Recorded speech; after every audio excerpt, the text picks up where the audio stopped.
Quoi? Bienvenue dans la Red Factory et je me chauffe parce qu'il fait super froid ici. Aujourd'hui, je vais vous présenter mon nouveau projet, un projet que je prépare depuis quelques semaines et je suis vraiment heureux de vous le présenter enfin. Alors, qu'est-ce que c'est la Red Factory? Eh bien, c'est un projet de garage solidaire. Garage associatif plus précisément, qu'on va réaliser peut-être après le voyage en Afrique. Je vous rappelle le départ, on espère, on croise les doigts, ça serait en avril ou mai 2021. Et en attendant ce voyage, on va créer la Red Factory Beta. Et cette version bêta va nous permettre de tester le projet petit à petit, de voir s'il y a des partenaires financiers qui peuvent nous rejoindre et voir aussi s'il y a de la demande. Et surtout, de partager ce projet avec vous pour voir ce que vous en pensez. Ça va me permettre un peu de brainstormer le soir dans ma tête pour assembler le puzzle. Alors, qu'est-ce que c'est exactement la Red Factory et la version bêta? Pour ceux qui ont lu mon livre, en 2016, j'avais 21 ans je crois, j'ai créé le projet de Hacker Home à Paris. Pour ceux qui ne savent pas, c'est tout simplement une auberge de jeunesse. Une sorte d'auberge de jeunesse parce que tu accueilles uniquement des entrepreneurs comme des designers, des développeurs, des chefs de projet, bref, des gens qui sont dans le numérique et qui risquent peut-être, si tu les connectes, de créer des startups ensemble. Et le but, c'est tout simplement de les accueillir à moindre frais pour qu'ils puissent vivre en colocation, mais travailler et développer leurs idées. Moi, quand j'étais à San Francisco, après mes études, enfin j'ai arrêté les études, mais lisez le livre, mais lisez Apprenti aventurier, ça sera plus simple pour comprendre tout ça. En plus, c'est un super cadeau pour Noël. Dans ce livre, du coup, je raconte qu'à San Francisco, j'ai vécu dans ce genre d'établissement de Hacker Home et c'est ce qui m'a donné l'envie, surtout, de créer ça en France. Et vous connaissez la suite pour ceux qui ont lu le bouquin, mais aujourd'hui j'ai envie de recréer ce genre de projet, surtout d'avoir un vivier avec des gens qui sont passionnés par la même chose, et cette fois-ci pas par les startups, mais par l'aménagement de fourgons, de camping-cars, de camions d'expédition, et surtout des gens qui ne sont pas forcément bricoleurs, mais ensemble qui puissent s'entraider pour aménager leurs fourgons. Voilà. Alors du coup, comment on va commencer ce projet? Eh bien, dans la version bêta, c'est vraiment temporaire. Ça va durer pendant les quelques mois avant le voyage. Je vais accueillir de temps en temps un véhicule qui aura besoin d'être aménagé. Et pour le moment, j'ai cherché quelques projets intéressants et j'ai notamment trouvé un jeune couple qui souhaite réaliser, j'adore le projet, un tour de France afin de faire des rassemblements sur des plages pour récolter des déchets, notamment déchets plastiques. Et donc, ils ont un projet, mais ils ne peuvent pas vraiment le réaliser parce qu'aujourd'hui ils ont acheté un Citroën Jumper qui est tombé en panne, la boîte de vitesse ne marche pas, elle est cassée et ensuite ils galèrent sur l'aménagement parce qu'ils habitent en ville, ils ont des voisins un peu relous, ils n'ont pas forcément d'électricité pour amener des câbles et tout, enfin c'est la galère et ils peuvent travailler que quand il fait beau. Enfin, vous l'avez compris, ce n'est pas du tout un cadre idéal pour faire un aménagement de camion. C'est un peu comme moi, finalement ce sont des problématiques que j'ai rencontrées lors de l'aménagement du Red Truck. Je n'avais pas d'outils au début, ça a été un coût vraiment important et en plus les outils, tu t'en sers on va dire une ou deux fois pour ton aménagement et après tu voyages. Donc normalement je ne devrais jamais me servir à nouveau d'une disqueuse. Et ensuite, de travailler à l'extérieur. Ça, c'était dur. Surtout là, on commence à rentrer en hiver. Je fais encore beaucoup de choses dehors et je travaille sur des graviers. Donc, dès que j'ai un outil qui tombe par terre, je mets 2 heures à le retrouver. C'est vraiment une difficulté. Et enfin, le dernier point, eh bien, parfois, je manquais d'informations. J'ai clairement perdu énormément de temps, d'énergie et même un peu d'argent en faisant beaucoup d'erreurs, heureusement qui ont été corrigées, mais par exemple en plomberie, au début je faisais pour mes raccords un peu de téflon et un joint. Et parce que j'avais vraiment peur qu'il y ait une fuite, alors que j'aurais tout simplement pu mettre un joint en caoutchouc et ça aurait suffi pour mon raccord, pas besoin de téflon. Et bien tout ça, je ne savais pas et je l'ai appris petit à petit avec mes erreurs. Et à la Red Factory, ce genre d'erreurs, tu ne peux pas les commettre puisque tu es encadré ou tu peux demander des questions à d'autres si tu galères. Dans la version bêta, il n'y aura pas énormément de véhicules. Le but, c'est d'accueillir un véhicule, de discuter un peu avec eux, de comprendre leurs besoins, de comprendre leurs difficultés et de les accompagner un petit peu. Mais que je ne vais pas partager sur cette chaîne. C'est tout simplement une envie que j'ai envie, un passe-temps à côté, de transmettre un peu et d'aider des gens qui sont en galère pour leur aménagement. Ça ne sera pas filmé, ça ne sera pas diffusé sur YouTube. Par contre, en parallèle à ça, il y a un projet qui est extraordinaire. C'est un peu une sorte de petit incubateur. C'est Campers Lab et je vous invite à aller voir sur son site internet. En plus, c'est géré par Fred, un ami. Donc, allez voir ça. Et là, c'est autre chose, c'est vraiment pour créer là, du concret direct et brainstormer sur des idées, des fois d'aménagement qui vont être plus complexes. Là, la Red Factory, c'est un peu la solution de secours pour des gens qui sont vraiment en difficulté totale, qui n'ont plus de motivation, qui ont peut-être même plus de thunes pour avancer sur leur projet, qui sont bloqués soit par leurs compétences ou soit par le véhicule. Qu'est-ce qui m'a amené en fait à créer ce genre d'établissement et j'aimerais vraiment le créer au retour d'Afrique. Tout simplement parce que ça se rapproche de la Hacker Home. C'est clairement le même principe, sauf que là, c'est des bricoleurs, ce n'est pas des start-upers. Et ensuite, ces derniers temps, par message, j'ai été touché par email notamment par des gens qui m'ont un petit peu attaqué, qui m'ont dit qu'ils aimaient bien mes vidéos, mais par contre, je montrais une image trop positive de l'aménagement du Red Truck et du chantier. Je ne parlais pas forcément des financements. Je ne parlais pas vraiment des complications, c'est vrai que j'aurais pu en parler un peu plus. Et du coup, à force de montrer une image positive, eux se sont lancés dans le même rêve et ils se sont cassés la gueule parce qu'ils se sont retrouvés face à des complications, soit financières, soit ils avaient sous-estimé les coûts, etc. Et j'étais un peu triste parce que j'étais comparé à un marchand de rêve. Et marchand de rêve, pour moi, c'est une énorme insulte. Et notamment, pourquoi je n'ai pas envie de transmettre du faux rêve sur YouTube ou sur les réseaux sociaux, parce que quand j'étais adolescent, j'étais marqué par un film, c'est d'ailleurs mon film préféré, il s'appelle 99 francs, c'est adapté du roman de Frédéric Beigbeder, et ça a été notamment joué par Jean Dujardin, qui joue du coup Oscar Parengo dans ce film. Et dans 99 francs, le début, alors je ne sais plus si je suis capable de le retranscrire, enfin, je ne vais pas faire la scène, mais en gros, vous avez Oscar Parengo qui dit « Tout est provisoire. L'amour, l'art, la planète Terre, vous, moi, surtout moi. Je suis publicitaire, je suis de ceux qui vous font rêver toutes les choses que vous n'aurez jamais. » Ce film, c'est extra, c'est une réalité. Et les publicitaires et les youtubeurs, aujourd'hui, on est un peu pareil parce que finalement, nous, on est un produit. On vend des choses à travers nos chaînes YouTube.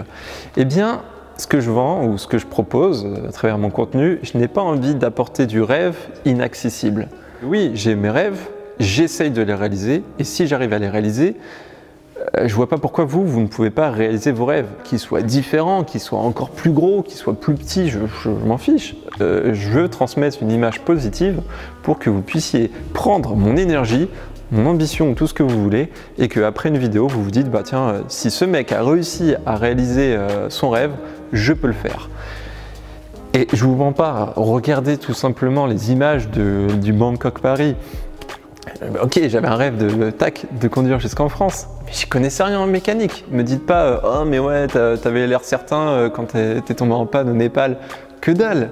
À ce moment-là, j'ai voulu faire le mec.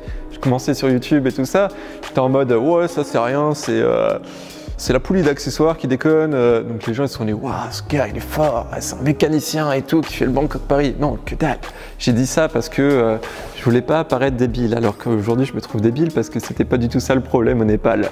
Mais c'est ça, ma vie c'est ça. Et en fait je progresse petit à petit en réalisant des défis, des challenges, des rêves. Le camion, le Red Truck. Quand je suis allé le chercher, je savais pas passer les vitesses. Me dites pas que vous pouvez pas le faire. Je suis sûr que vous aurez réussi à passer les vitesses. J'arrivais pas, je comprenais pas la boîte de vitesse du camion. Et donc tout ça, eh bien, je pense que c'est accessible. Parce que si j'arrive à le faire, je vois pas pourquoi vous ne pouvez pas le faire.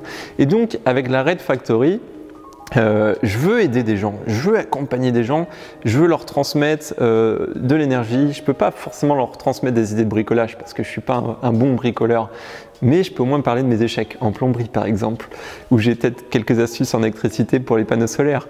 Mais c'est surtout les accompagner, les motiver, leur dire non, on va réussir et leur fournir un espace où ils pourront travailler avec d'autres.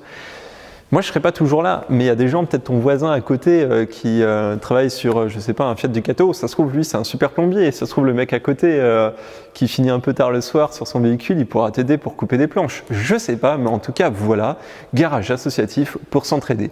Et le prix de tout ça, eh bien, c'est vous qui payez. Bam! Ouais, c'est annoncé, c'est vous qui payez à travers des likes et des commentaires. Pourquoi aujourd'hui les likes et les commentaires payent? Alors c'est pas forcément pour la YouTube Money, on gagne pas des masses, c'est à peu près 1 euro pour 1000 vues. Quoique aujourd'hui on gagne à peu près 3 euros pour 1000 vues, donc c'est pas mal. Mais ça met pas de beurre dans les épinards. Comment on peut financer ça? C'est grâce en fait aux sponsors.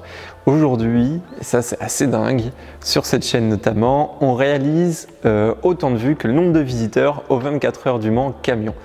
Il y a à peu près 60 000 visiteurs lors d'un week-end aux 24 heures du Mans camion et sur cette chaîne on arrive à pondre des vidéos qui font presque 60 000 vues et parfois ça les dépasse. Donc c'est trop cool et pour les entreprises on est clairement un nouveau business. Pour eux c'est trop génial parce qu'on peut parler de leurs produits, on peut tester leurs produits et on peut faire marcher leurs produits. Et donc c'est pour ça qu'on souhaite travailler avec des partenaires, des sponsors qui vont nous fournir des outils de qualité, des outils professionnels qui seront à la disposition de tous ceux qui pourront travailler dans ce genre d'atelier. Et ensuite, il y a une entreprise qui pourrait travailler avec nous, là on est en contact un peu avec eux, c'est un assureur. Parce que oui, il faudrait assurer tous les véhicules ou le lieu, la Red Factory, pendant la durée des aménagements, etc. Surtout s'il y a un véhicule au gaz qui s'enflamme, enfin bref. Ça, le but, c'est de travailler avec des entreprises qui vont nous soutenir lors de la Red Factory et qui vont permettre en fait à des gens de venir à moindre coût, enfin du coup de venir gratuitement dans ce genre d'espace.